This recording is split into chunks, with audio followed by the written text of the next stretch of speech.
आप सभी का स्वागत है आपके अपनी YouTube चैनल जीएम स्टडी में। आपको यहाँ पर एक नोटिस नज़र आ रहा होगा। ये नोटिस एडमिशन के रिगार्डिंग है, ठीक है। किस यूनिवर्सिटी का है? दिल्ली यूनिवर्सिटी का है। लेकिन आपके लिए इस नोटिस के द्वारा बहुत ही इंपॉर्टेंट अपडेट देने वाला हो। अगर इस वीडियो को स्किप करते हो फिर आपका एग्ज़ाम, मैं आपको बार बार बता रहा हूँ, इस वीडियो को बनाने के बाद फिर आगे कभी भी इस टॉपिक पर वीडियो नहीं बनाऊँगा।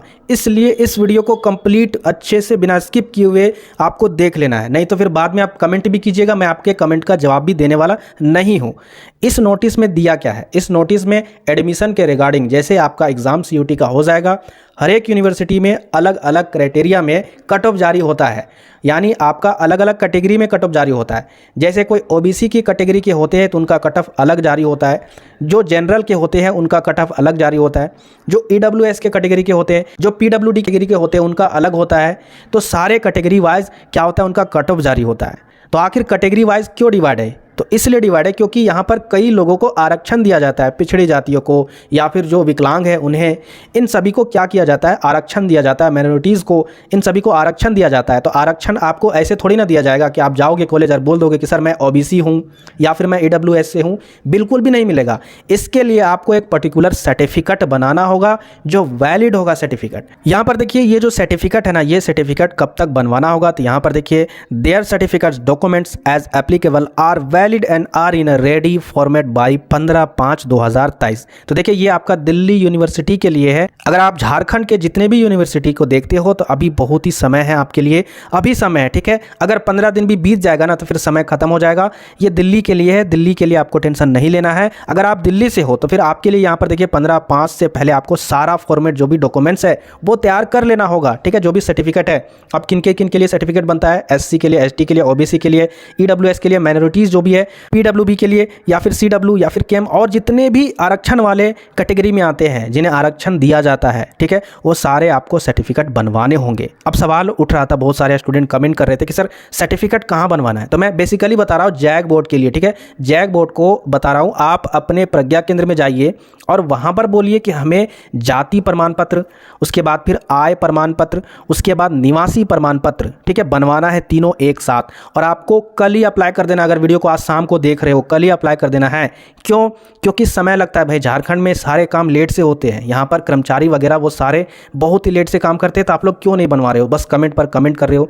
और बहुत सारे स्टूडेंट कमेंट कर रहे थे कि जो डोमिसाइल सर्टिफिकेट है ना सर, यानी जाति और निवासी, ये सर एक ही बार बनता है। तो आप लोग बेवकूफ़ हो क्या? ऐसा कभी नहीं होता है। इसका जो वैलिड डेट होता है आई थिंक 1 ईयर होता है, यानी 1 साल होता है, ठीक है। पहले शायद 2 साल था लेकिन 1 साल कर दिया गया है। तो 1 साल अगर आपका पुराना है तो आप फिर से नया बनवा लीजिए। आपको प्रॉब्लम क्रिएट ना हो इसीलिए मैं आपको बता रहा हूँ, ठीक है।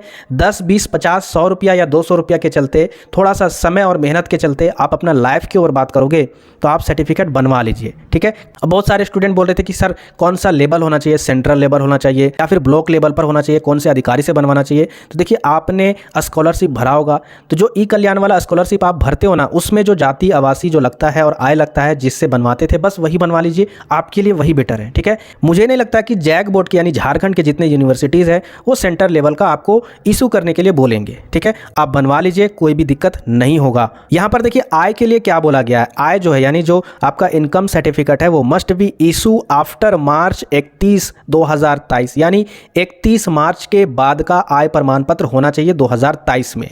तो आप 31 मार्च के बाद बनवाइएगा। ये आपका दिल्ली यूनिवर्सिटी के लिए, तो आप लोग अभी भी अप्लाई कर सकते हो। अब आखिरी सवाल उठ जाता है कि सर अगर जिनका खतियान नहीं है, ये मेरा प्रॉब्लम नहीं है कि खतियान आपका है कि नहीं है, आप अगर आरक्षण के कैटेगरी में आते हो, जनरल में नहीं आते हो, तो आपको कहीं से भी खतियान बनवाना होगा, ठीक है, कहीं से भी निकलवाना होगा। और अगर नहीं खतियान है तो फिर नहीं बनेगा, सीधा बात है, बिना खतियान का नहीं बनेगा। और हाँ, इंपॉर्टेंट बात, ये जो यहाँ पर जो सर्टिफिकेट बनवाओगे, जितने भी सर्टिफिकेट आप बनवाओगे वो सारे सर्टिफिकेट खुद के नाम से होना चाहिए, ठीक है। अब ये नहीं कि आपने आय बनाया पिता के नाम से, तो ये गलत है। आप अपने नाम से बनवाइएगा, जाति, आय और निवासी प्रमाण पत्र ये सारे आपके नाम से होना चाहिए, ठीक है। निष्कर्ष यही चीज़ निकलता है, जिनका भी 2022 का अगर सर्टिफिकेट है आप अप्लाई कर दीजिए, ठीक है, कोई फ़ायदा नहीं होगा, अप्लाई कर दीजिए। क्योंकि आगे आपका स्कॉलरशिप भरना है कि नहीं, आपको आप कॉलेज में जाओगे, ग्रेजुएशन में आप पढ़ाई करोगे, तो फिर उसका पैसा आपको लेना है कि नहीं लेना है। तो आप स्कॉलरशिप भरोगे तो उसमें भी फ़ायदा होगा। न्यू डॉक्यूमेंट्स में कोई भी प्रॉब्लम नहीं होता है, हर एक चीज़ अच्छे से क्लियर होता है। ठीक है, तो आप लोग अप्लाई कर दीजिए जल्दी से, यही मैं आपको बताना चाहता हूँ। और आप लोग जो भी नए व्यूअर चैनल को सब्सक्राइब कर लीजिए, क्योंकि हर एक इंपॉर्टेंट अपडेट मैं आपको बताता हूँ और क्लासेस भी प्रोवाइड करवाता हूँ। ठीक है, मिलते हैं फिर नेक्स्ट वीडियो में।